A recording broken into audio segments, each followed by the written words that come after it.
I'm Bing. Oh, I'm pleased to meet you. You're the one that sings, right? Well, right or wrong, I sing either way. Oh, well, I sing too. Oh, good. In fact, I've got a 6-year-old son, and he really gets excited around the Christmas holiday thing. We just thought, I can't believe it, you know. David Bowie with Bing Crosby. What a marriage.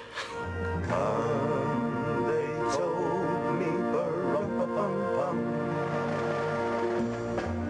a newborn king to see, ba-rum-pa-pum-pum. Bing was made more contemporary by it, and at that point, David wanted to diminish his role in the whole kind of underground, renegade, you know, lifestyle. Our finest gifts we bring, ba-rum-pa-pum-pum, rum-pa-pum-pum, rum-pa-pum-pum. The Bing Crosby special overflowed with traditional family cheer. But, ironically, Bowie's own home life was miserable. His marriage to Angie had deteriorated to the breaking point. A lot of things happened that were pretty unsavory as far as arguments and disagreements and, you know, just turmoil in their relationship. And David didn't want to expose his son to that. David took Zoe to Berlin for Christmas, while Angie celebrated the holiday in the US with friends.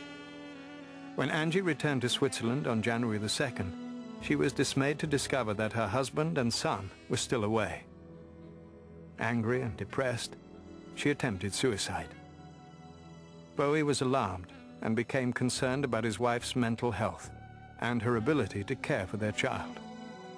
At a point in a marriage, you have to take a stand.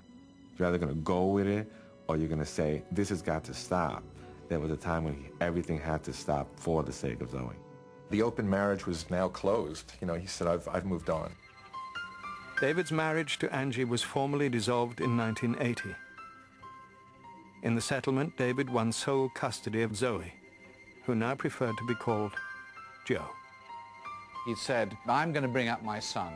And that's a bold move to do for somebody in entertainment. He totally became both parents to Joey, and he was great. The newly single father was determined to be a positive role model for his son. But there was one problem. Bowie had yet to completely overcome his substance abuse. Let's be real about addiction. It doesn't just happen, oh, suddenly I'm just going to stop. Sometimes it happens in a gradual level. David did not want his son to see him in a certain condition.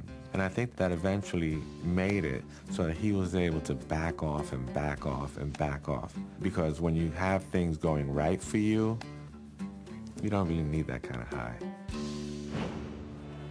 In the fall of 1980, David moved to New York, where he made his Broadway debut in The Elephant Man. The versatile performer starred as John Merrick, a man afflicted with a grotesque, disfiguring disease. The Elephant Man, that appealed to me because of I have a sort of eclectic thing about freaks and isolationists and alienated people. I kind of gather information on people like that. Without the use of heavy makeup, David portrayed the deformed outcast by manipulating his voice and twisting his body into a misshapen stance every night. His earlier training as a mime helped him achieve the desired effect. You are a famous actress. I am not unknown. You must display yourself for a living, then, like I did. That is not myself, Mr. Merrick. That is an illusion. Oh, this. This is myself. This is myself, too. Audiences were captivated, and Broadway's toughest critics gave Bowie high marks for his work. During the run of The Elephant Man, Bowie released his 17th album.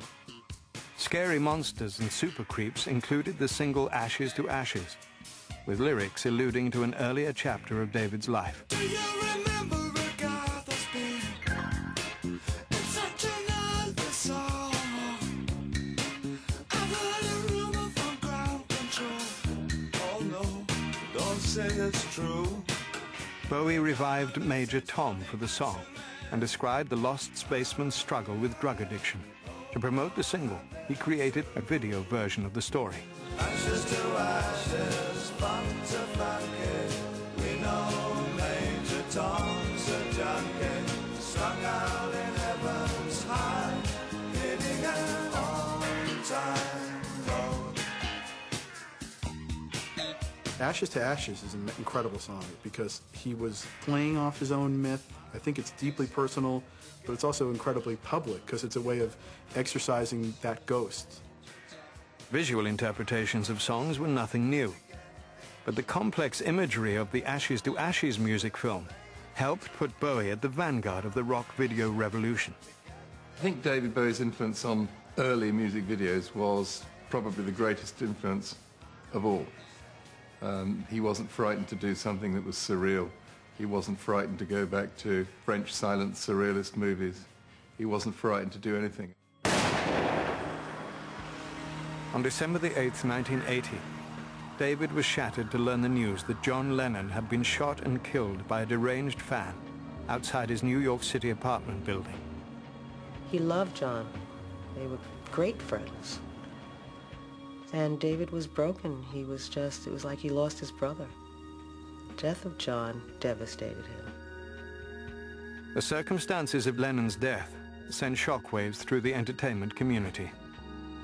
3 weeks later, when his run in The Elephant Man ended, David left New York and returned to Switzerland, where he mourned the loss of his friend and former collaborator. In 1982, David threw himself back into acting when he starred as a rapidly aging vampire in The Hunger, opposite Susan Sarandon and Catherine Deneuve.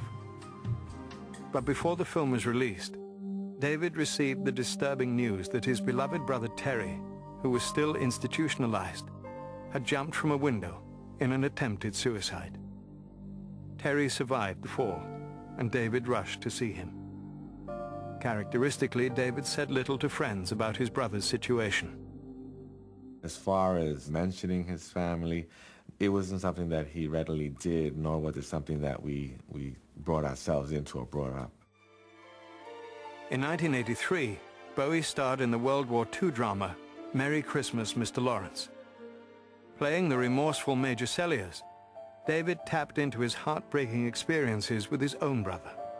David played a character called Jacques Selliers, and he was, well, described as a soldier. And he was haunted by the fact that he believed that he let his young brother down. I'm pleased to see you. Really, Jack? I wanted to come. Don't apologise. But I've wronged you badly. Help me water these things.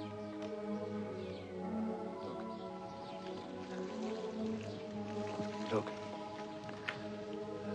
I need to talk with you. Hey, remember this one? Flowers once, every 5 years. That's all. I'll be back before it flowers again. Although Merry Christmas, Mr. Lawrence received mixed reviews, David's performance was singled out as one of the highlights of the film.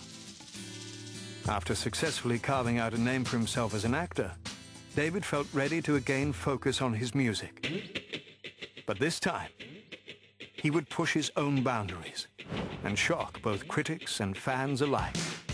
David Bowie was about to embrace the mainstream.